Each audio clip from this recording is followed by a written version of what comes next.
Madame, mettez vos mains derrière votre dos. Amara Mary Johnson eut à peine le temps de respirer que 2 policiers lui tirèrent les bras en arrière, lui passant des menottes froides au poignet. Une foule se rassembla rapidement, téléphone levé, visage avide. En face d'elle se tenait Khalil Hope, le PDG milliardaire que toute la ville vénérait. Son regard était dur, sa voix plus forte que les sirènes. C'est elle. Elle a volé mon téléphone. Le cœur de Marie martelait sa poitrine. Elle secoua la tête, la panique montant en elle. Je n'ai rien volé. Un homme, il l'a mis dans mes mains. Mais personne n'écoutait. Les genoux de Marie faillirent céder. L'agent la poussa vers la voiture de patrouille. Et lorsque la portière s'ouvrit, Marie croisa le regard de Khalil, suppliant sans dire un mot. Parce que Marie savait quelque chose que la foule ignorait. Ce n'était pas la première fois qu'on l'accusait d'un crime qu'elle n'avait pas commis. Et si elle ne survivait pas à ce moment, elle retournerait sous le pont avant la nuit, ou pire. Le froid arrivait toujours en premier.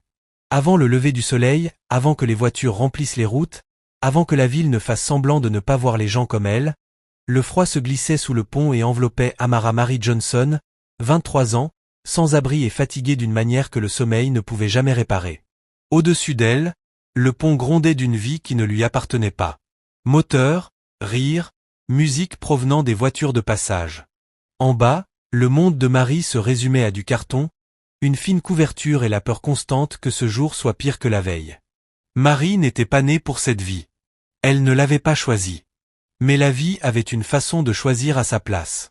Des années plus tôt, alors qu'elle n'était qu'une petite fille aux petites mains et aux grands yeux, elle avait été enlevée par un inconnu, puis confiée à un couple qui se présentait comme sa nouvelle famille. Au début, cela ressemblait à un sauvetage. Mais Marie apprit la vérité à ses dépens. Ils l'avaient adoptée pour les éloges, pour l'image de « bonne personne ». Et lorsqu'ils eurent leurs propres enfants biologiques, Marie devint la bouche en trop, le rappel indésirable, la fille à blâmer pour tout. Ils l'envoyèrent loin comme un déchet d'hier. Pas d'au revoir, pas d'argent, aucun plan pour sa sécurité. Juste une porte claquée et le silence. Ce silence la suivit jusqu'à ce pont. Ce matin-là, l'estomac de Marie brûlait de faim. Elle se leva, épousseta son jean et resserra son sweat à capuche. Elle avait un seul plan, trouver quelque chose à manger avant que son corps n'abandonne la bataille. Elle fit 2 pas en avant, et les 2 mondes de la ville entrèrent en collision. De l'autre côté de la rue, une voiture de luxe noire s'arrêta devant un immeuble élégant. La portière s'ouvrit et Khalil Hope en descendit. 29 ans, grand, impeccablement habillé, portant cette tranquillité que donne le pouvoir. Khalil n'était pas seulement riche. Il était le PDG milliardaire de Hope Kutra, la plus grande entreprise de vêtements de la ville, une marque connue pour son élégance et son influence. On murmurait son nom comme s'il avait quelque chose de sacré. Khalil ajusta ses boutons de manchette, jeta un coup d'œil à son téléphone et se mit à marcher. C'est alors que Docteur apparut. Docteur était lui aussi sans abri, plus âgé que Marie, le visage maigre, les yeux agités comme s'il n'avait pas dormi correctement depuis des semaines. Il bougeait vite, poussé par le désespoir. En un geste rapide, Docteur arracha le téléphone de Khalil et se mit à courir. Khalil resta figé une demi-seconde. Puis la colère envahit son corps. Il se lança à la poursuite de Docteur, ses chaussures claquant sur le trottoir. Hé! Arrête! Docteur courait vite, se faufilant entre les voitures et les passants. Puis, alors que Khalil se rapprochait, Docteur tourna au coin d'une rue, aperçut Marie et la panique le submergea. Il lui enfonça le téléphone dans les mains comme s'il le brûlait. Prends-le, siffla-t-il, avant de repartir. Les yeux de Marie s'écarquillèrent. Son esprit cria danger. Elle n'eut même pas le temps de parler. Elle se mit à courir. Pas parce qu'elle était coupable, mais parce qu'elle savait ce qui arrivait toujours quand les riches accusaient les pauvres. Elle savait ce que croyait la police. Elle savait comment le monde regardait une fille en vêtements usés, sans adresse. Derrière elle, Khalil la vit courir avec son téléphone, et quelque chose en lui céda. « Toi !» cria-t-il. « Arrête-toi tout de suite. » Marie accéléra. Une sirène de police retentit. Des agents lui barrèrent la route près du trottoir, la saisissant par les bras pendant qu'elle tentait d'expliquer. « Je n'ai pas. Il vient juste. S'il vous plaît. » Mais ces mots furent engloutis par la scène. La colère d'un milliardaire, la peur d'une fille pauvre, une foule avide d'une histoire simple. Et l'histoire la plus simple était la mauvaise. Alors qu'on la poussait vers la voiture de patrouille, Marie se retourna et croisa le regard de Khalil, espérant, suppliant, sans un mot. Khalil la fixa comme si elle était un problème à régler. Et Marie comprit, avec un nœud douloureux dans la poitrine, qu'elle venait peut-être de perdre la première chance de paix qu'elle avait eue depuis des années, sans même avoir rien fait de mal. Le lendemain matin, l'air à l'intérieur du poste de police semblait plus froid que sous le pont. Amara Mary Johnson était assise sur un banc dur, les mains serrées si fort que ses doigts lui faisaient mal. On lui avait pris son sweat, vidé ses poches. Même le petit reste de dignité qu'elle portait comme une armure semblait lui avoir été arraché sous les néons agressifs. Les gens passaient devant elle comme si elle était invisible, jusqu'à ce qu'ils la regardent vraiment et décident qu'elle était coupable simplement parce qu'elle avait l'air pauvre. Marie rejouait la scène encore et encore. Le téléphone enfoncé dans ses mains. Le cri. Les sirènes. Si elle s'était arrêtée, est-ce que quelque chose aurait changé? Ou l'aurait-il quand même arrêté? Une porte s'ouvrit. Khalil entra dans le poste avec la même autorité qu'à l'extérieur. Il avait l'air d'un homme habitué à être obéi, costume sur mesure, barbe soignée, montre coûteuse. Mais aujourd'hui, quelque chose de plus tranchant brillait dans ses yeux. Pas la peur. Pas la confusion. La colère. L'humiliation. Derrière lui marchait Danielle Carter, sa fiancée, la vingtaine, élégante, belle, habillée comme quelqu'un qui appartenait au bras d'un milliardaire. Son maquillage était impeccable, mais son expression était tendue. Elle tenait le bras de Khalil comme une déclaration silencieuse, « Cet homme est à moi ». Un agent accueillit Khalil avec un respect particulier, lui offrant une chaise. Marie observa cela, la façon dont le monde se pliait devant lui sans qu'il ait à le demander. Khalil ne s'assit pas. Il pointa Marie du doigt comme si elle était un objet. C'est elle. Elle a fui avec mon téléphone. La gorge de Marie se serra. Je ne l'ai pas volé, dit-elle rapidement. Un homme, il l'a pris et me l'a donné. J'ai eu peur. J'ai couru parce que personne n'écoute les gens comme moi. Daniel laissa échapper un petit rire qui n'avait rien d'amusant. Alors maintenant, tu es une victime? Demanda-t-elle d'une voix douce mais coupante. Khalil, ne la laisse pas te manipuler. La mâchoire de Khalil se contracta. Je veux simplement récupérer mon bien et laver mon nom. Les yeux de Marie brûlaient. Votre nom? Et le mien alors? Je n'en ai même pas un qui compte pour quelqu'un. L'agent leva le téléphone placé dans un sac de preuves. Monsieur, nous pouvons porter plainte pour vol. La poitrine de Marie se soulevait rapidement. S'il vous plaît, murmura-t-elle. Je ne l'ai pas fait. Daniel se pencha vers Khalil, baissant la voix, mais pas assez. Porte plainte, insista-t-elle. Si tu la laisses partir, le personnel, les médias, tout le monde dira que tu es faible. Tu es le PDG. Ton nom est la marque. Marie fixa Khalil, cherchant quelque chose d'humain en lui. Quelque chose qui montre qu'il voyait qu'elle était terrifiée, pas criminelle. Mais l'orgueil de Khalil se dressait haut, bloquant la vue. Puis les portes d'entrée s'ouvrirent de nouveau. Une silhouette mince et agitée entra en trébuchant. C'était Docteur. Les yeux écarquillés, les mains tremblantes comme s'il s'était battu contre lui-même toute la nuit. Il se dirigea droit vers le bureau et lâcha. C'est moi. Je l'ai fait. J'ai pris le téléphone. La pièce se figea. Khalil se retourna brusquement. Quoi? Docteur déglutit, la peur et la honte mêlées sur son visage. Je l'ai volé. J'ai paniqué. Je l'ai donné à la fille parce que je pensais. Il jeta un regard à Marie, la voix brisée. Je pensais pouvoir disparaître. Je suis désolé. Elle n'a rien volé. Le souffle de Marie se coupa. Ses yeux se baissèrent vers le sol alors que le soulagement menaçait de la faire pleurer. Le visage de Daniel se crispa, sans s'adoucir. Khalil fixa Docteur, puis Marie. La colère en lui vacilla, remplacée par quelque chose de plus lourd. La réalisation. Il se tourna vers l'agent. Laissez-la partir. L'agent hésita. Monsieur. Les menottes furent retirées. Marie se leva lentement, les poignets douloureux, la fierté meurtrie. Elle s'attendait à des excuses, mais les mots de Khalil ne venaient pas facilement point. J'ai fait une erreur, dit-il d'une voix raide. Les yeux de Marie se levèrent. Tu n'as pas seulement fait une erreur, répondit-elle doucement. Tu as choisi ce qui était le plus facile à croire. Elle fit un pas, et la pièce sembla vaciller. Ses genoux cédèrent. La faim et le stress finirent par l'emporter. Marie chancela en avant, et avant qu'elle ne touche le sol, Khalil la rattrapa. Ses bras étaient tendus, son expression choquée. Pour la première fois, il ne regardait pas une criminelle. Il tenait un être humain. Cet après-midi-là, Marie se réveilla au doux bourdonnement de la climatisation et à l'odeur inconnue de drap propre. Pendant un instant, elle crut rêver, parce que personne comme elle ne se réveillait dans une pièce silencieuse, avec une lumière chaude filtrant à travers les rideaux. Sous le pont, le soleil ne filtrait pas. Il frappait. Il se moquait. Il rappelait que le monde avançait sans vous. Marie se redressa brusquement, le cœur battant. La chambre était petite mais soignée, avec un lit simple, une commode et une serviette pliée comme si quelqu'un s'attendait à ce qu'elle reste assez longtemps pour s'en servir. Elle baissa les yeux vers ses mains, encore légèrement rouges là où les menottes avaient serré, et déglutit difficilement. On frappa doucement à la porte.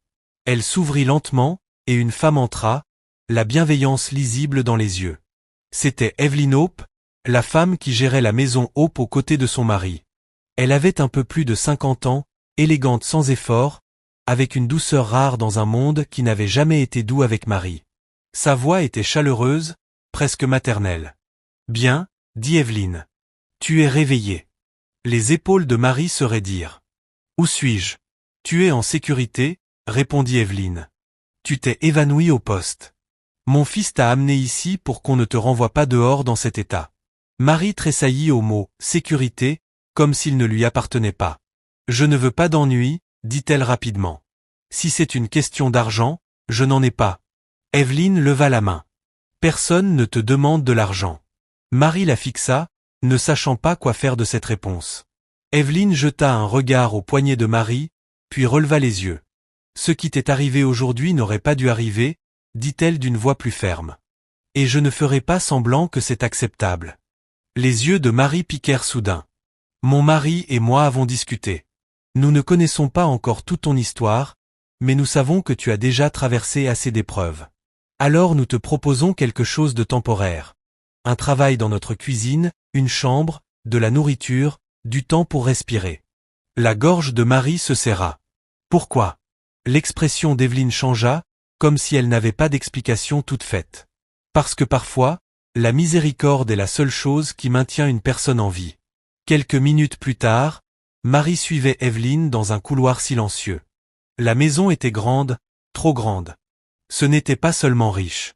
C'était un autre univers. Tout sentait le produit d'entretien et le calme. Les chaussures de Marie faisaient à peine de bruit sur le sol, ce qui la faisait se sentir encore plus déplacée. Dans la cuisine, le personnel s'activait, mais les regards se tournèrent vers elle avec curiosité. Puis il entra. Khalil Hope franchit la porte, vêtu d'une chemise noire, manches retroussées, la mâchoire encore tendue comme si le poste de police ne l'avait pas quitté. Derrière lui se tenait un homme grand, aux épaules larges, au visage sévère, dont la simple présence remplissait la pièce sans qu'il ait besoin d'élever la voix. C'était Malcolm Hope, le père adoptif de Khalil, fondateur de Hope Couture, un homme qui n'avait pas besoin de crier pour inspirer la crainte. Ses yeux se posèrent sur Marie et y restèrent, comme s'il évaluait sa valeur. « Tu es la fille du poste » dit Malcolm sans détour. Marie baissa la tête. « Oui, monsieur. » Le regard de Malcolm se tourna vers Khalil. « Nous ne gérons pas un refuge. » La voix de Khalil resta maîtrisée. Elle n'a rien volé. Elle était affamée et effrayée. La bouche de Malcolm se crispa. Les affamés causent aussi des problèmes. Evelyn s'avança. Et parfois, les affamés ont simplement besoin d'aide. Le silence tomba. Marie se sentait rapetissée à chaque seconde. Khalil s'éclaircit la gorge. Si elle reste, dit-il en regardant Marie, alors elle le mérite. Pas de charité. Un travail. Marie hocha la tête rapidement. Je peux travailler. Je peux cuisiner, nettoyer, n'importe quoi. Les yeux d'Evelyn s'adoucirent. Alors cuisine, dit-elle doucement. Cuisine quelque chose qui te rappelle que tu es encore humaine. Marie hésita, puis s'approcha de la cuisinière comme si elle y appartenait. Dans son monde, le seul endroit où elle avait parfois eu un semblant de contrôle, c'était autour de la nourriture. Alors qu'elle commençait à travailler, la cuisine retrouva un rythme familier. Couteau sur la planche, casserole sur le feu, l'odeur des épices s'élevant comme une promesse. Et pour la première fois depuis des années, Marie ressentit quelque chose de dangereusement proche de l'espoir. Mais à l'étage, dans un couloir bordé de portraits et de secrets, une femme observait depuis l'ombre, silencieuse, calculatrice, froide. Vanessa Hope, la sœur de Malcolm, venait de voir clairement le visage de Marie. Et quelque chose dans son expression disait une chose. Cette fille n'a pas sa place ici, mais elle pourrait bien être des nôtres. Le lendemain matin, le domaine Hope fonctionnait comme si rien ne s'était passé. Le personnel marchait d'un pas vif. Les portes s'ouvraient et se refermaient doucement. Les téléphones sonnaient dans des pièces éloignées. C'était le genre de maison où les problèmes étaient réglés discrètement derrière des murs impeccables, pour que le monde extérieur ne voie jamais les fissures. Mais pour Amara Marie Johnson, tout semblait bruyant. Chaque regard, chaque murmure, chaque instant, elle se demandait si quelqu'un allait soudain dire « Fais tes valises. C'est fini ». Marie noua fermement son tablier et entra dans la cuisine avant l'aube. Elle ne voulait pas être en retard. Elle ne voulait pas qu'on la pense ingrate. Elle ne voulait donner aucune raison. En coupant des oignons, elle remarqua que le personnel l'observait. Pas méchamment. Plutôt comme s'il n'arrivait pas à comprendre ce qu'elle faisait là. Une sans-abri dans la cuisine d'un milliardaire donnait l'impression d'une erreur qu'on n'avait pas encore corrigée. Mais quand Marie commença à cuisiner, l'atmosphère changea. L'odeur du beurre, de l'ail et de la viande assaisonnée remplit l'air. Elle bougeait avec assurance, comme si la nourriture était la seule langue en laquelle elle avait confiance. Quand le premier plateau sortit, une femme de ménage revint en secouant la tête, incrédule. « Qui a fait ça ?» demanda-t-elle. Marie garda les yeux baissés. « Moi. » La femme sourit. « Ma petite, ça a le goût d'un plat préparé par une tante qui t'a élevé comme il faut. » Marie ravala la boule dans sa gorge et continua à travailler. Un peu plus tard, Evelyn Hope entra dans la cuisine. Elle portait un cardigan doux au lieu de ses tenues habituelles plus formelles. Elle se déplaçait avec douceur, mais ses yeux étaient attentifs. Les personnes bienveillantes remarquaient souvent plus que les autres. Evelyn goûta une cuillerée de ce que Marie avait préparé, s'arrêta, puis ferma les yeux. « Mon Dieu » souffla-t-elle. « Tu as mis de l'amour là-dedans. » Marie baissa les yeux.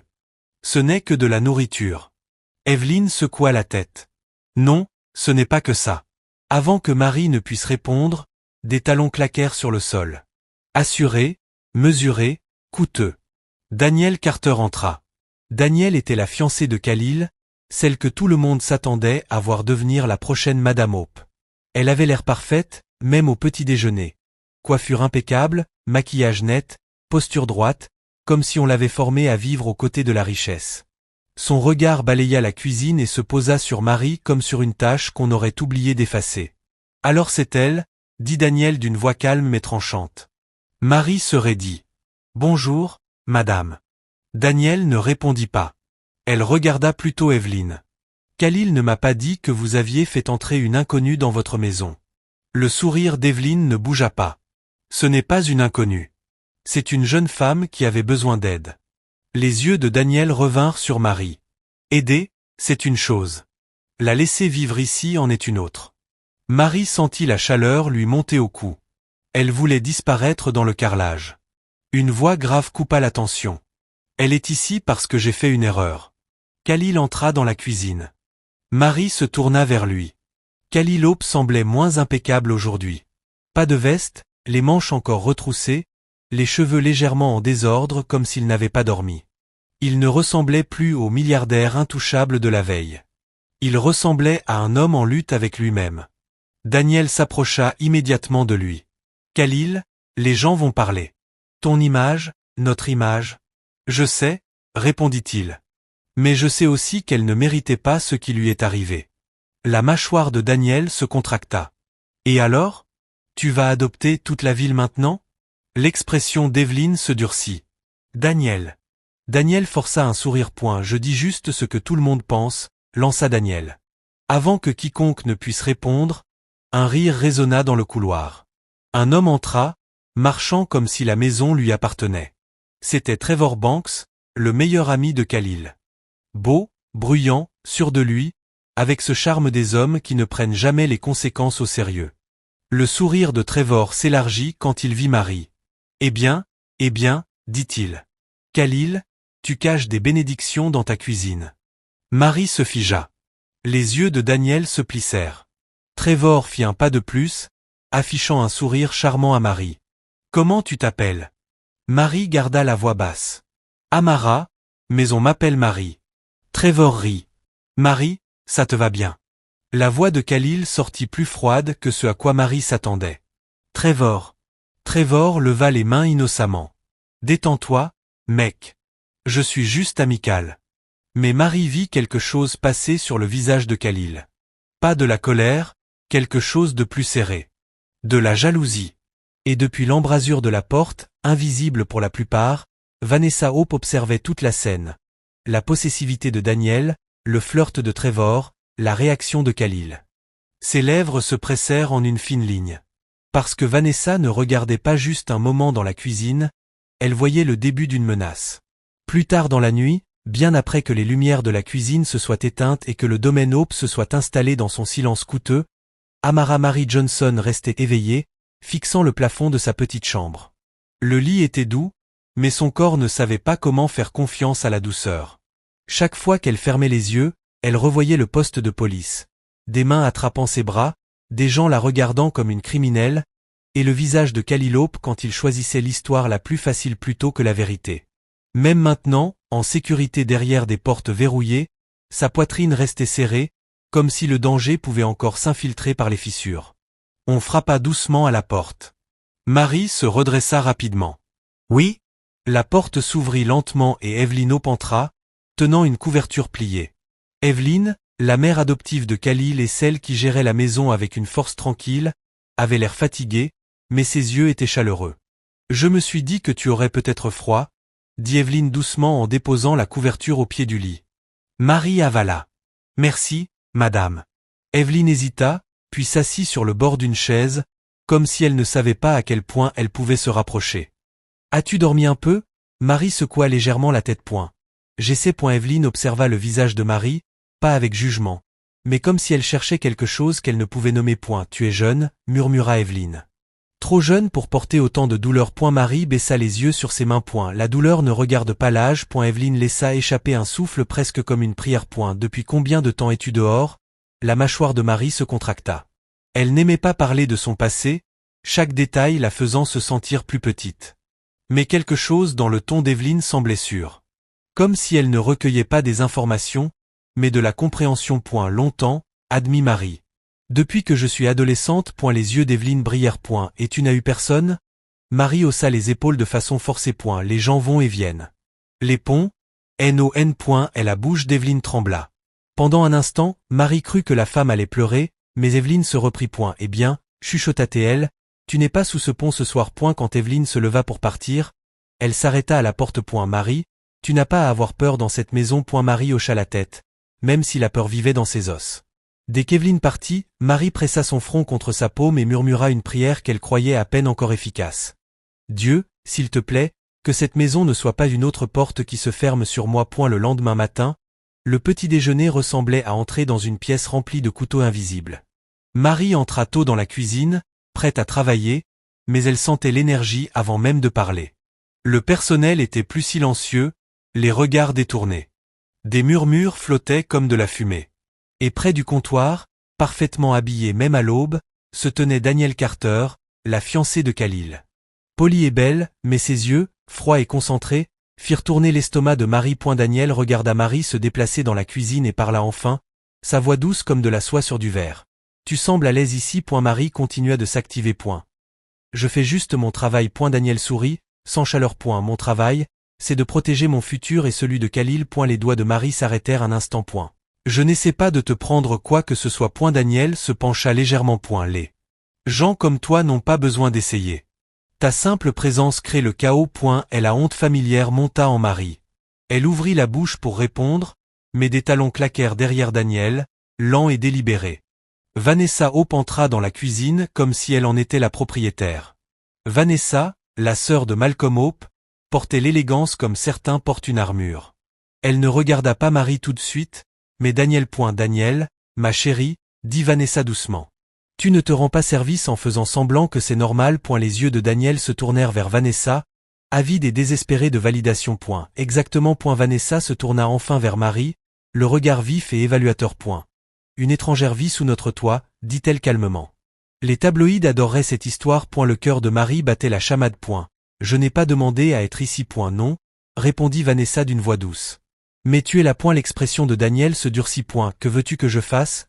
Vanessa baissa la voix comme pour partager un conseil fraternel. Tu devrais stopper ça avant que ça devienne permanent. Marie recula lentement, sentant la pièce pencher d'une manière qui n'avait rien à voir avec la fin. Elle le sentit, ce changement, le moment où la gentillesse commençait à s'éteindre. Et quand Marie quitta la cuisine, Vanessa la regarda partir, puis se retourna vers Daniel avec un calme qui semblait dangereux. Ce n'est pas juste un problème, murmura Vanessa. C'est une menace, avala Daniel. À quoi? Les lèvres de Vanessa esquissèrent un léger sourire. À tout ce que cette famille croit lui appartenir. Quelques minutes plus tard, Vanessa entra dans un couloir silencieux et sortit son téléphone. Elle composa un numéro qu'elle n'avait pas appelé depuis des années. Lorsque la ligne décrocha, sa voix était froide et contrôlée. J'ai besoin d'accéder à un ancien dossier médical, dit-elle. Celui d'il y a 23 ans. Elle fit une pause, écouta, puis ses yeux se durcirent. Quelqu'un se rapproche trop, murmura Vanessa. Et je dois enterrer ce dossier à nouveau. 2 jours après l'appel discret de Vanessa, le domaine Hope paraissait paisible de l'extérieur, mais à l'intérieur, la tension collait au mur comme de la fumée. Marie gardait la tête baissée et travaillait comme si sa vie en dépendait, parce que c'était le cas. Elle cuisinait, nettoyait et évitait tout contact visuel avec Daniel Carter, dont la présence dans la maison était devenue aiguë et vigilante. Daniel n'avait pas besoin de hausser la voix pour que Marie se sente malvenue. Un regard suffisait. Une pause, un sourire qui n'atteignait pas les yeux. Vanessa Hope, la sœur de Malcolm, se déplaçait dans la maison avec son calme habituel et poli, mais son attention restait fixée sur Marie d'une manière trop concentrée pour être normale, comme si elle mesurait combien de dégâts une seule fille pouvait provoquer simplement en existant. Cet après-midi-là, Evelyn Hope insista pour descendre. Elle avait l'air un peu pâle, mais éconduisit le personnel qui voulait s'occuper d'elle. Evelyn était le genre de femme qui croyait que la foi et la gentillesse étaient plus fortes que la peur, et elle se tenait avec cette conviction. Je vais bien, dit-elle avec un doux sourire en entrant dans la cuisine. Je voulais juste voir ce que tu préparais. Marie força un sourire.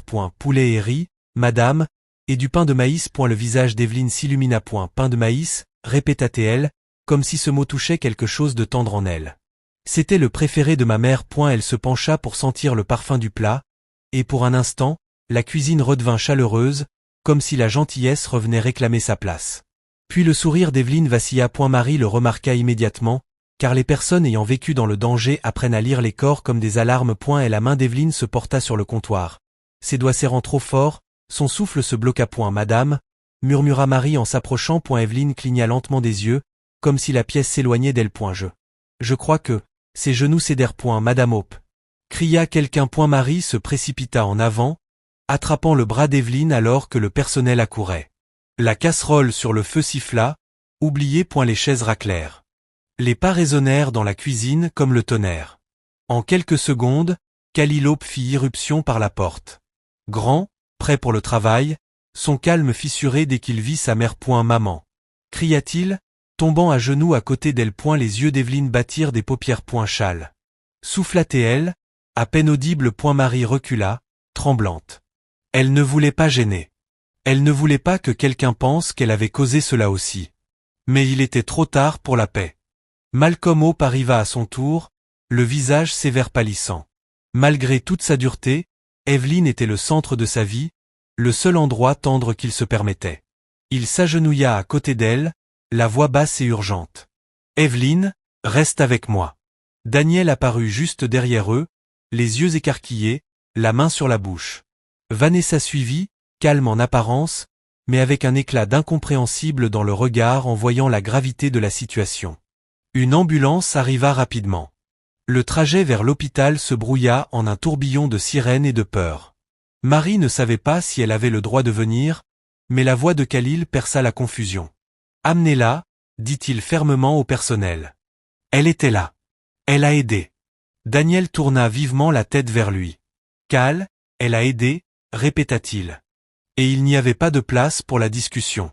À l'hôpital, un médecin s'approcha, un homme d'âge moyen aux yeux fatigués et à la voix calme. Le genre de professionnel qui avait donné trop de mauvaises nouvelles dans sa vie. « Je suis le docteur », dit-il rapidement en se présentant. « L'état de Madame Hope est grave.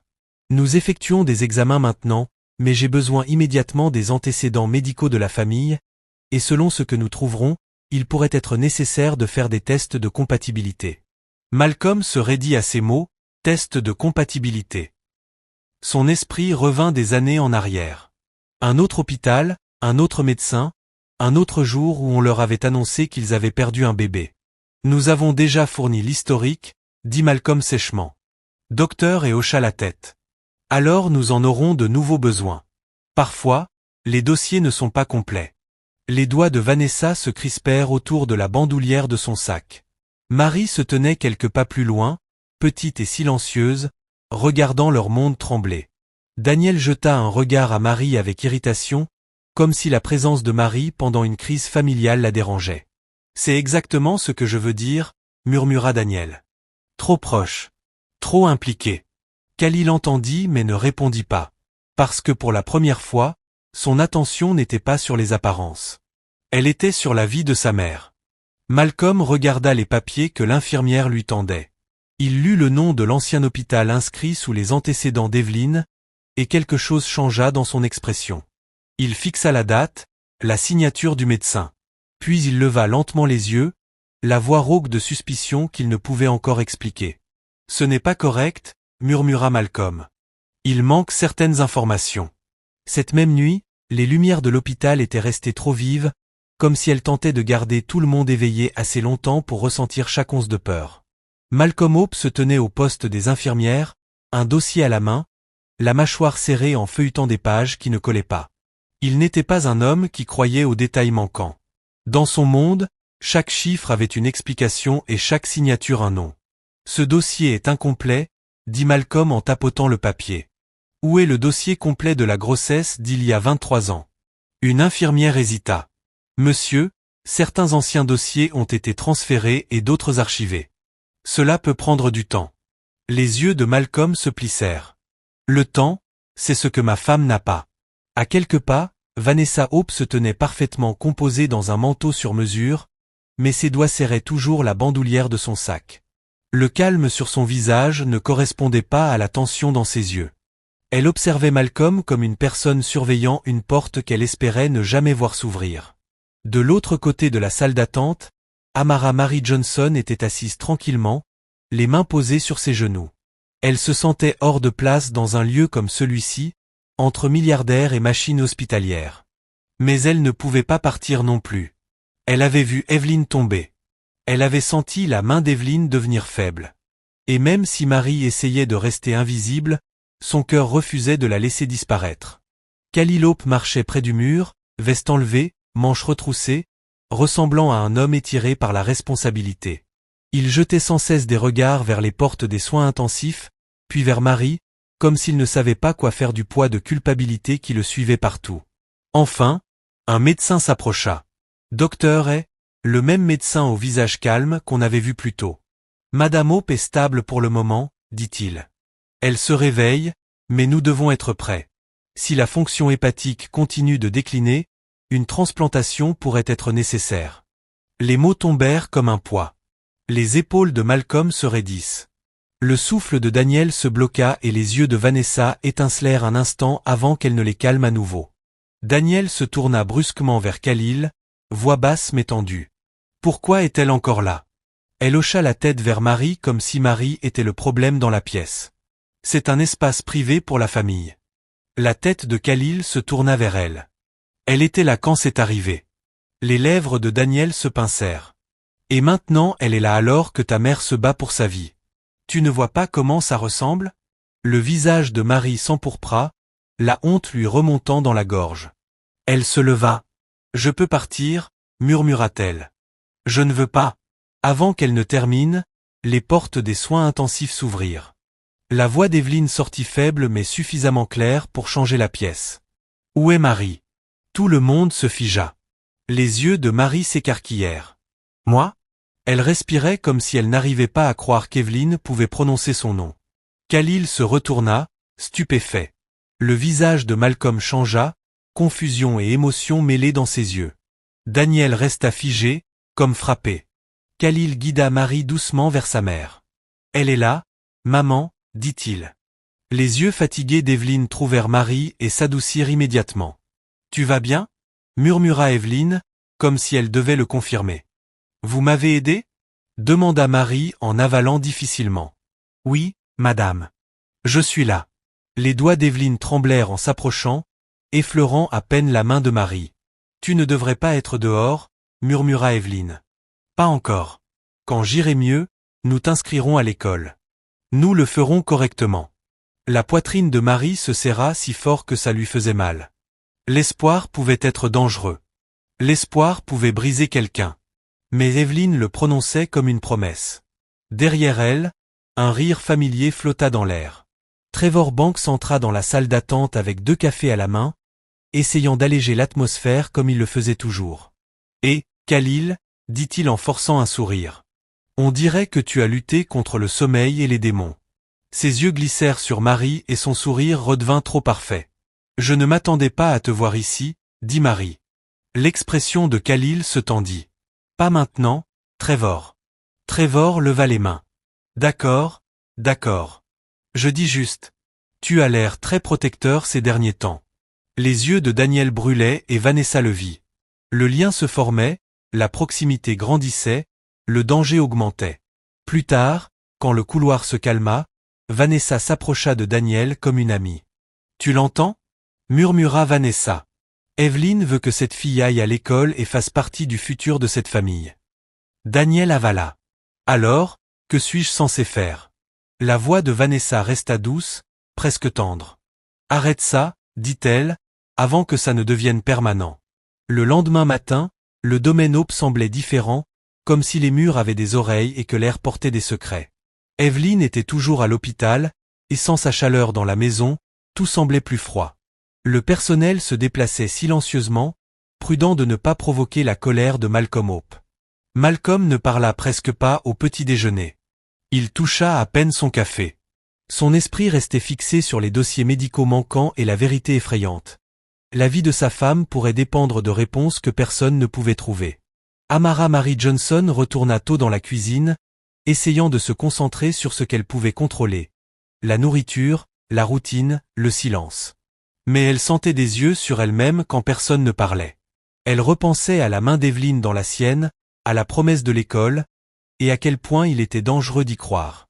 À l'étage, derrière une porte fermée, Danielle Carter était assise sur un fauteuil en velours, fixant son reflet comme si elle ne reconnaissait pas la femme qui lui renvoyait son image. Danielle n'était pas une méchante. Elle n'était pas cruelle par nature. Mais la jalousie avait le pouvoir de transformer l'amour en peur. Elle avait travaillé trop dur pour devenir la seule, la fiancée, la future épouse, la femme qui se tiendrait aux côtés de Khalil Hope et hériterait du monde qui venait avec lui. Et maintenant, une fille sans abri se tenait à sa place, gagnant le cœur d'Evelyne, attirant l'attention de Khalil, suscitant la sympathie du personnel. Le téléphone de Daniel vibra, un message, viens dans le salon. Nous devons parler. Daniel n'eut pas besoin de demander de qui il s'agissait. Quand elle entra dans le salon, Vanessa Hope était déjà là, calme et élégante, assise jambes croisées comme si elle avait tout le temps du monde. Vanessa était la sœur de Malcolm, riche, respectée dans la société et toujours utile au bon moment. Mais il y avait quelque chose dans ses yeux qui ne semblait jamais chaleureux.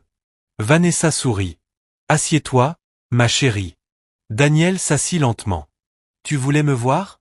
Vanessa versa du thé comme si elle discutait de mode plutôt que de guerre. « Je voulais prendre de tes nouvelles, » dit Vanessa d'une voix posée. « Tu as été stressée ?» Le rire de Daniel sortit tendu. Parce que toute la maison agit comme si cette fille faisait partie de la famille. L'expression de Vanessa ne changea pas, mais sa voix s'abaissa. « C'est exactement pour ça que je t'ai appelé. » Daniel se pencha en avant. « Que veux-tu dire ?» Vanessa posa délicatement sa tasse. « Une femme ne perd pas sa place d'un seul coup, dit-elle. Elle la perd petit à petit. D'abord l'affection de la mère, puis l'attention de l'homme, ensuite la loyauté du foyer, et puis un jour, elle se réveille et se rend compte qu'elle est devenue l'étrangère. » Daniel avala. « Khalil m'aime. » Vanessa hocha la tête comme pour approuver, mais ses yeux ne s'adoucirent pas. L'amour est beau, dit-elle. Mais la jalousie rend l'amour aveugle, et un homme aveugle peut être conduit n'importe où. Les mains de Daniel se crispèrent. Alors que dois-je faire? Vanessa se pencha, sa voix devint un murmure destiné uniquement à Daniel. Tu élimines le problème, pas avec violence, pas avec chaos. Cela laisse des preuves. Tu l'élimines avec la réputation. Le souffle de Daniel se bloqua. La réputation? Vanessa hocha la tête. Une pauvre fille peut survivre à la faim, mais pas à la honte. Pas dans cette ville. Pas sous ce nom. Daniel la regarda, secoué. C'est faux. Le ton de Vanessa resta doux. Ce qui est faux, c'est de la laisser prendre ce que tu as construit. Daniel détourna le regard, luttant contre elle-même. Vanessa continua, calme et patiente. Tu n'as rien à faire directement, dit-elle. Il te suffit de laisser croire aux gens ce qu'ils veulent croire. La voix de Daniel trembla. Et quelle vérité est-ce? Les lèvres de Vanessa se courbèrent légèrement. Qu'elle est venue ici pour quelque chose qu'elle n'a pas mérité. Quelques heures plus tard, dans le domaine, Trevor Banks entra dans la cuisine, sûr de lui, comme si le monde lui appartenait. Trevor était le meilleur ami de Khalil. Beau, charmant, imprudent et toujours en quête de divertissement. Il s'appuya sur le comptoir, souriant à Marie. Tu travailles dur, Marie? Marie continua de remuer le pot, sans lever les yeux. Je suis occupée. Trevor ricana. Tu es toujours aussi sérieuse? Avant que Marie ne puisse répondre, une ombre tomba dans l'encadrement de la porte. Khalil se tenait là, observant Trevor de trop près. Trevor haussa un sourcil. Mec, tu surgis toujours comme si tu la surveillais. La voix de Khalil était basse. Ne joue pas avec elle. Trevor sourit en coin. Détends-toi. Je parle juste. Mais alors que Trevor sortait, son téléphone vibra avec un nouveau message. Numéro inconnu. Nous avons besoin de ton aide. Il y a de l'argent à gagner.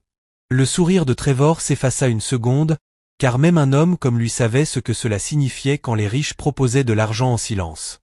Ce soir-là, alors que le soleil se couchait derrière les gratte-ciel, le domaine Hope recommença à briller d'une élégance silencieuse, comme si rien n'allait mal, comme si la peur ne pouvait toucher ceux qui vivaient derrière des grilles. Mais à l'intérieur de la maison, Vanessa Hope se mouvait comme une femme réglant une horloge. Elle ne se pressait pas. Elle ne criait pas. Vanessa, la sœur de Malcolm Hope, toujours polie et serviable, croyait que la destruction la plus propre était celle qui ressemblait à un acte de la victime elle-même.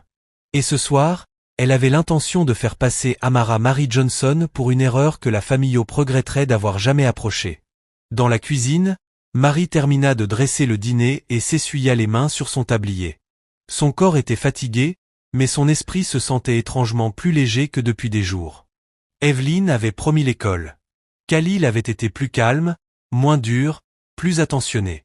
Pour la première fois, Marie se laissa imaginer ce que ça pourrait être de devenir quelqu'un que le monde ne pouvait pas ignorer. C'était exactement pourquoi Vanessa avait besoin qu'elle tombe. Un petit rire roula dans la cuisine. Trevor Banks, charmant et imprudent, le genre d'homme qui semblait ne jamais se soucier des conséquences, entra avec sa confiance habituelle.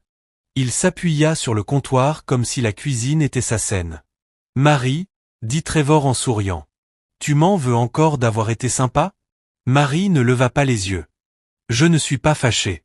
Je travaille. » Trevor ricana. « Bien. Parce que je viens avec une proposition. » Marie s'arrêta. « Une proposition ?» Trevor hocha vers la porte. « Une petite réunion. Rien de sérieux.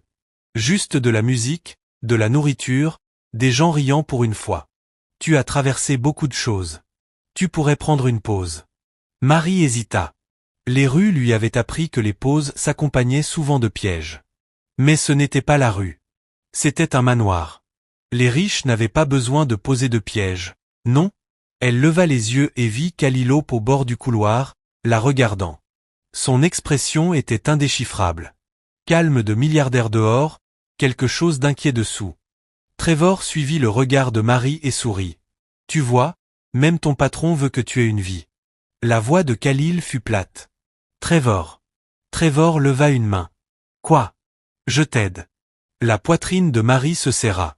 Une partie d'elle voulait dire non, se réfugier dans la sécurité de sa petite chambre, mais une autre partie, minuscule, pleine d'espoir et dangereuse, voulait croire qu'elle pouvait exister parmi les gens sans être traquée. « Je viendrai juste un petit moment, » dit Marie avec précaution. « Puis je partirai. » Le sourire de Trevor s'élargit. « Voilà ma fille. » 1 heure plus tard, la réunion était petite, surtout le personnel et quelques visages familiers du cercle Hope.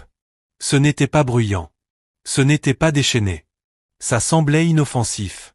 Marie resta près du bord de la pièce, les mains croisées, observant la façon dont les gens riaient facilement quand leur vie n'était pas lourde. Elle essaya de respirer normalement, de se convaincre qu'elle était en sécurité.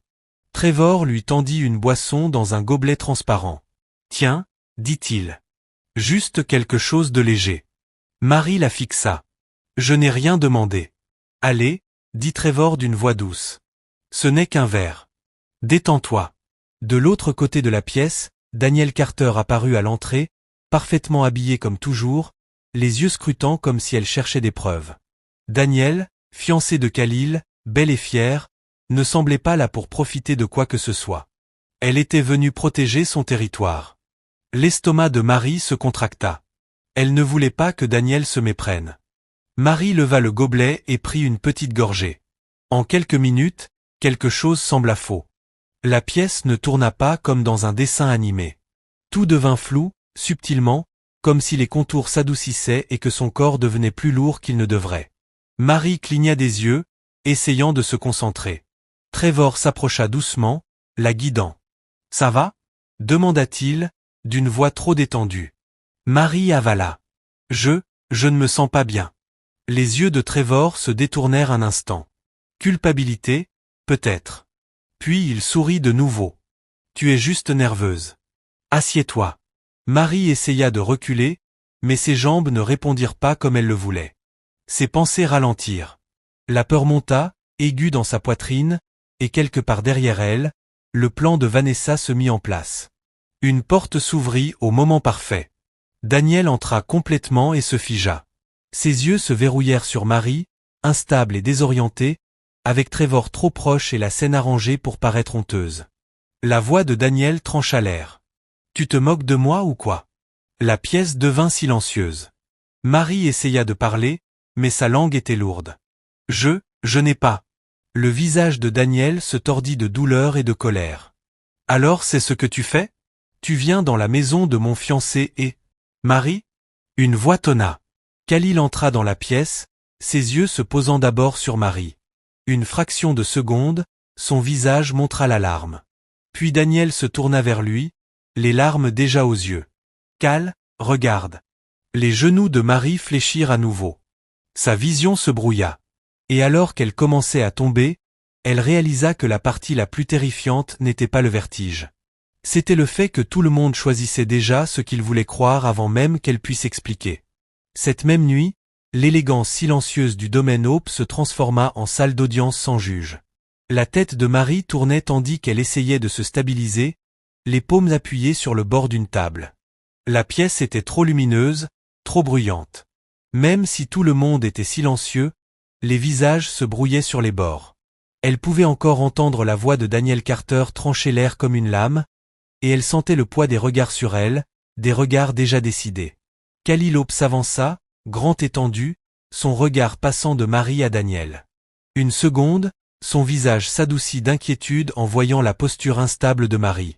Mais Daniel bougea vite, car la jalousie se déplace plus vite que la vérité. « Elle est dans notre maison depuis des jours, » dit Daniel, la voix tremblante de colère et d'humiliation. « Et maintenant ça, devant tout le monde. » Marie cligna des yeux, essayant de formuler ces mots. « Je ne me sens pas bien, » murmura-t-elle. « Je pense qu'il y a quelque chose qui ne va pas avec cette boisson. » La mâchoire de Trevor se serra. Trevor Banks, le meilleur ami de Khalil, l'homme charmant qui agissait toujours comme si la vie était un jeu, recula d'un pas, comme si la distance pouvait effacer sa part dans ce qui se passait. Daniel ricana. « Oh, maintenant tu es malade. Pratique. » La voix de Khalil s'abaissa. « Daniel, calme-toi. » Mais Daniel n'écoutait plus point, elle se tourna vers les invités et le personnel figé sur place. « Regardez-la. » Elle savait exactement ce qu'elle faisait. Entrer ici, attirer l'attention, jouait l'innocente. L'estomac de Marie se noua. Elle s'agrippa plus fort à la table. Je ne jouais à rien, dit-elle, la voix faible mais sincère. Je voulais juste travailler. Je voulais juste. Les portes s'ouvrirent, et l'air changea instantanément. Malcolm Hope entra comme une tempête en costume, sa présence pesante, le visage dur. Derrière lui, Vanessa Hope le suivit, calme et composée, portant l'inquiétude comme un bijou. Les yeux de Malcolm parcoururent la scène, puis se fixèrent sur Marie. Que se passe-t-il? Danielle fit un pas en avant, comme si elle attendait un public. Votre maison est manquée de respect, dit-elle. Juste devant les gens. Marie ouvrit la bouche, mais sa langue semblait lourde. Elle détestait que son corps ne coopère pas. Détestait ressembler exactement à ce que l'on attendait d'un menteur. La voix de Vanessa s'immisça doucement. Malcolm, c'est sérieux, murmura-t-elle, feignant la stupeur. Si ça se sait, ce ne sera pas seulement la famille qui en souffrira, ce sera aussi l'entreprise. La mâchoire de Malcolm se contracta. Le mot entreprise avait toujours un effet sur lui. Khalil s'approcha de Marie. Elle ne va pas bien, dit-il plus fermement maintenant. Elle peut à peine tenir debout. Les yeux de Daniel étincelèrent. Alors, tu la défends? Je pose des questions, répondit Khalil. Marie avala, forçant sa voix à devenir plus forte. Monsieur Hope, je ne suis pas venu ici pour faire du mal. Trevor m'a donné à boire, et après ça. Elle s'interrompit, les yeux flous. Je n'arrivais pas à réfléchir droit. Trevor leva les mains. Yo, ne me faites pas porter ça, dit-il vite. Trop vite. J'essayais juste de l'aider à se détendre. Khalil le regarda. Détendre. La voix de Trevor vacilla. Mec, c'est pas comme si. Malcolm frappa de la paume sur la table. Le bruit claqua dans toute la pièce. Assez. Tout le monde se figea. Malcolm regarda Marie avec un mélange de dégoût et de déception, comme s'il ne distinguait même plus la différence entre la preuve et l'humiliation. Tu es entré dans cette maison sans rien, dit-il. Nous t'avons nourri, abrité, et c'est ainsi que tu nous remercies. Les yeux de Marie brûlaient. Je n'ai rien fait, supplia-t-elle. Croyez-moi, s'il vous plaît. Daniel se tourna vers Malcolm, les larmes brillantes comme des armes. Elle ment. Elle essaie de se rapprocher de Khalil depuis le jour où elle est arrivée.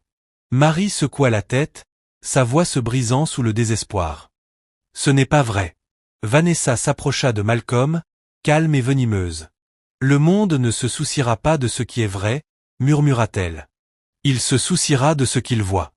Et puis ça arriva. Le coup final. Un téléphone dans un coin vibra. Quelqu'un baissa les yeux dessus. Les yeux s'écarquillèrent. Un message avait déjà été envoyé. Un court clip. Un angle tordu. Un moment sorti de son contexte. Conçu pour faire passer Marie exactement pour ce qu'il voulait qu'elle soit. Marie vit le changement sur leur visage avant même qu'on ne parle. L'expression de Malcolm se durcit en quelque chose de final. Tu ne détruiras pas le nom de ma famille, dit-il, la voix basse et mortelle. Les yeux de Khalil glissèrent vers l'écran, puis de nouveau vers Marie, la confusion se mêlant au doute. Les genoux de Marie fléchirent à nouveau. J'ai été piégée, murmura-t-elle. Mais la pièce était déjà en train de se retourner contre elle. Et pour la première fois depuis qu'elle était entrée dans le domaine Hope, Marie sentit qu'une porte quelque part commençait à se refermer. Cette même nuit, le domaine Hope semblait avoir perdu son souffle. Le clip sur le téléphone, court, flou et mal chronométré, se rejouait dans l'esprit des gens comme un verdict final. Marie pouvait sentir le changement dans la pièce. La façon dont les épaules se raidissaient et les yeux se durcissaient. Peu importait qu'elle puisse à peine tenir debout. Peu importait que sa voix sonne comme la vérité. Tout ce qui importait, c'était l'histoire que les gens voulaient croire. Et Marie l'avait appris il y a longtemps. Les gens n'ont pas besoin de preuves pour te haïr, juste d'une permission. Malcolm Hope la fixa comme si elle avait traîné de la boue sur son héritage. Sa voix était basse, contrôlée et dangereuse. Sortez-la de ma maison. Le cœur de Marie bondit. S'il vous plaît, dit-elle, forçant les mots à passer dans la lourdeur de sa bouche. Je n'ai rien fait. Je jure. Assez. Interrompit Malcolm, la coupant comme si ces mots étaient une nuisance. Je ne tolérerai pas que ma femme soit allongée dans un lit d'hôpital pendant que la honte se promène librement dans ma maison. De l'autre côté de la pièce, Daniel Carter s'agrippait au bras de Khalil Hope, les yeux brillants de larmes qui semblaient réelles parce que sa douleur lui était réelle. Mais sous la blessure, il y avait autre chose. Du soulagement. La victoire. Vous voyez, dit Daniel, la voix tremblante. C'est ça que j'essayais de te prévenir. Marie se tourna vers Khalil, cherchant son visage. L'expression de Khalil était tendue, conflictuelle, comme s'il voulait parler mais ne savait pas de quel côté sa voix devait être. Ses yeux restèrent sur Marie plus longtemps que ceux de quiconque. Et pendant un instant, Marie le vit.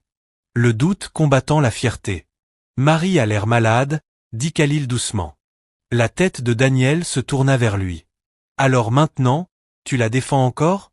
Je ne défends pas, commença Khalil, puis s'interrompit, la mâchoire tendue. Son silence pesait lourd, et Marie ressentit ce silence comme une gifle.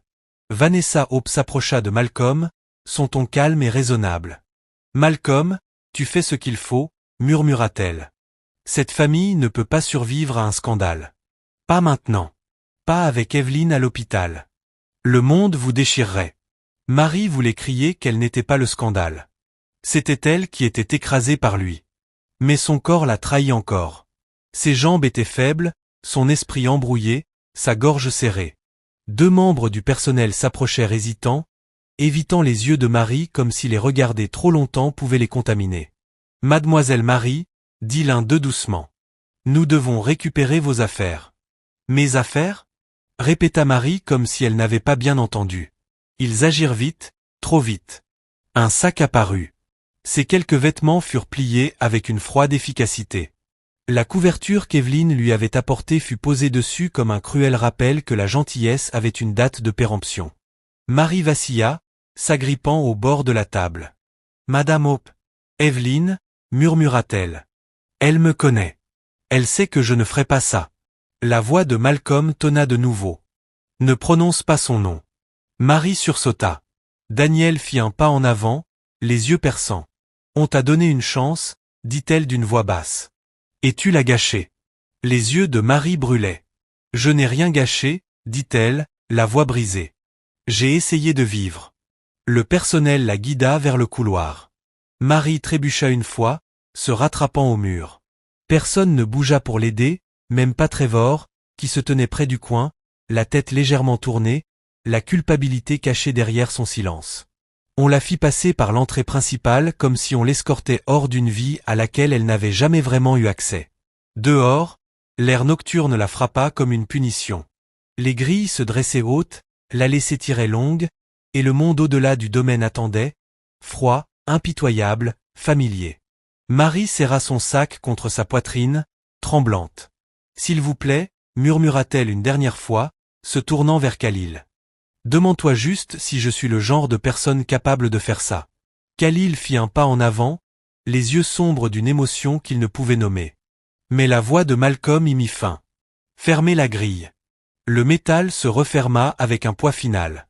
Marie se retrouva seule dehors. À l'intérieur, Khalil resta figé, regardant la grille comme s'il pouvait encore la voir à travers. Et pour la première fois, le doute dans sa poitrine prit des crocs. Quelques heures après que la grille se fut refermée derrière elle, la ville avala Marie à nouveau. Les lumières du manoir disparurent au loin, remplacées par des lampadaires vacillants, comme fatigués de briller. Amara Marie Johnson marcha, son sac pressé contre sa poitrine. Pas parce qu'il était lourd, mais parce que c'était tout ce qui lui restait. Ses pas étaient lents. Pas pour le drame.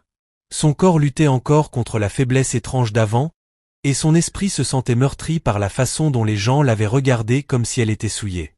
Marie ne pleura pas au début. Elle s'était entraînée à ne pas le faire. Pleurer dans la rue était dangereux. Cela vous ralentissait. Cela vous rendait visible. Cela attirait le mauvais type d'attention. Alors elle garda son visage ferme et ses yeux fixés devant elle, tandis que son cœur se fissurait doucement à l'intérieur. Lorsqu'elle atteignit le pont, la nuit était déjà profonde. L'espace familier l'attendait comme une punition qu'elle n'avait jamais fini de servir. Des bouts de carton traînaient là où elle les avait laissés auparavant. Un coin de son ancienne couverture était encore accroché au béton. Marie laissa tomber son sac et s'assit, respirant difficilement. Pendant un instant, elle se contenta de fixer la route au-dessus d'elle. Des voitures passaient, inconscientes. La musique battait au loin. La vie continuait comme si sa douleur n'avait aucune importance. Et puis le souvenir la frappa, vif et soudain. Pas le manoir, l'autre porte, la première porte qui s'était refermée sur elle. Elle se tenait sur un porche avec un sac poubelle à la main, la voix de sa mère adoptive, froide et définitive. Nous avons nos propres enfants maintenant. Tu es grande. Débrouille-toi. Marie porta sa main à sa bouche, retenant un son qui voulait s'échapper. Ça recommence, murmura-t-elle pour elle-même. Ça recommence encore. Une rafale de vent traversa le passage sous le pont, et le corps de Marie frissonna. Elle resserra sa capuche. Mais le froid n'était pas le pire. Le pire, c'était la peur. Ce pont ne semblait plus aussi sûr qu'avant. La ville avait changé. Les nuits étaient devenues plus dures. Marie entendait des pas au loin. Trop proches, trop lents, trop intéressés. Elle ne voyait personne clairement, mais son instinct criait comme il avait crié quand docteur lui avait mis le téléphone entre les mains. Bouge. Marie se força à se lever, les jambes tremblantes. Elle attrapa son sac et s'éloigna de l'endroit qu'elle appelait autrefois chez elle. Son orgueil essayait de protester. Où d'autre irais-tu? Mais sa survie répondit plus vite. Quelque part avec une porte. Il n'y avait qu'une seule personne dans cette ville qui lui ait jamais offert de la gentillesse sans rien demander en retour. Miss Loretta Green, une femme âgée vivant à quelques rues du pont, qui apportait toujours une assiette de nourriture et disait à Marie. Dieu te voit, ma fille. Marie ne voulait pas la déranger. Elle ne voulait pas se montrer brisée. Mais ce soir, elle n'avait plus la force d'être fière. Elle marcha, trébuchant 2 fois, sa respiration devenant courte. Tous les quelques pas, sa vision se brouillait, ses mains tremblaient autour de la sangle du sac. S'il te plaît, murmura-t-elle, sans savoir si elle parlait à Dieu ou à ses propres jambes. Laisse-moi juste y arriver. Une lumière de Porsche clignota au loin. Marie avala difficilement et avança vers elle, vers le seul endroit qui semblait encore pouvoir offrir un peu de miséricorde. Elle atteignit le portail, vieux et légèrement de travers, et l'ouvrit avec des mains tremblantes. La cour était petite, silencieuse et simple. Rien à voir avec le domaine Hope, mais pour Amara Marie Johnson, c'était la sécurité. Elle monta lentement les marches du porche. Ses genoux tremblaient. Sa gorge était serrée, non pas à cause du froid, mais de la peur d'être rejetée encore une fois. Marie leva le poing et frappa doucement, faiblement, comme si elle ne voulait déranger personne. Pas de réponse. Elle posa son front contre la porte, respirant à travers la douleur dans sa poitrine. « S'il vous plaît, murmura-t-elle, la voix brisée. J'ai juste besoin d'une nuit. » Ses jambes fléchirent légèrement et elle se rattrapa au cadre de la porte. Les larmes coulèrent enfin, chaudes contre ses joues. Elle ne les essuya pas cette fois. Elle ne pouvait pas. Marie frappa de nouveau, plus fort. Puis son corps s'affaissa en avant. Le verrou cliqueta. La porte s'ouvrit et là elle était, Miss Loretta Green. Début de la soixantaine, lunettes épaisses, cheveux gris en boucle sous un foulard, portant une longue robe d'intérieur comme si on l'avait tirée du sommeil. Loretta était la femme qui apportait autrefois à Marie de la nourriture sous le pont, s'occupant d'elle comme si elle était de sa famille et non une étrangère. Les yeux de Loretta s'écarquillèrent en voyant Marie. « Jésus !» s'exclama-t-elle, avançant rapidement. « Ma fille, que t'est-il arrivé ?» Marie essaya de parler, mais sa voix sortit mince. « Miss Loretta, je... » Ses genoux fléchirent. Loretta la rattrapa immédiatement, plus forte qu'elle n'en avait l'air, passant un bras autour de son dos et la rapprochant d'elle comme si elle l'avait fait 1000 fois. « Pas ce soir, » dit Loretta fermement, la guidant à l'intérieur. « Tu ne t'évanouis pas sur mon porche. Allez, viens. » La tête de Marie bascula légèrement alors que Loretta l'aidait à franchir le seuil. La chaleur de la maison frappa la peau de Marie comme une couverture. L'odeur du foyer, du savon, de l'huile de cuisson et d'une touche sucrée fit tordre son estomac à la fois par la faim et le soulagement. Marie s'agrippa à la manche de Loretta. « Ils m'ont piégé », murmura-t-elle, les mots se brisant en morceaux. « Je n'ai rien fait. » La mâchoire de Loretta se contracta. « Je le savais, dit-elle, la voix pleine de colère protectrice. Je savais que tu n'étais pas ce genre de fille. Les yeux de Marie papillonnèrent. J'ai essayé. J'ai tellement essayé. Loretta la tira plus profondément dans la maison, fermant la porte d'un claquement sec et définitif. Tu es en sécurité maintenant? Murmura Loretta en verrouillant. Quoi qu'il te poursuive, il ne peut pas franchir cette porte. Le corps de Marie se rendit enfin, s'appuyant entièrement dans les bras de Loretta, et la porte resta fermée. À la fin de la saison 1, une vérité se dégage. Ne jamais juger quelqu'un d'après sa situation. Amara n'était pas entrée dans la famille Hope pour détruire quoi que ce soit. Elle était entrée pour survivre. Pourtant, le même monde qu'il avait ignoré sous le pont fut prompt à croire le pire d'elle dans un manoir. Que cela nous rappelle, les apparences peuvent être mises en scène, mais le caractère ne peut pas être falsifié éternellement. La jalousie et la peur peuvent pousser de bonnes personnes à faire des choix douloureux. Et le silence peut faire autant de mal que la trahison. Pourtant, même dans les moments les plus sombres, Dieu peut placer une porte sur ton chemin, comme celle de Loretta, montrant que la miséricorde existe vraiment. Maintenant, je veux savoir, quel est votre personnage préféré jusqu'ici? Est-ce Amara pour sa force, Khalil pour son combat intérieur, Evelyn pour sa gentillesse, ou quelqu'un d'autre? Commentez votre personnage favori et dites-nous pourquoi vous l'aimez, et je vous retrouve dans la prochaine vidéo.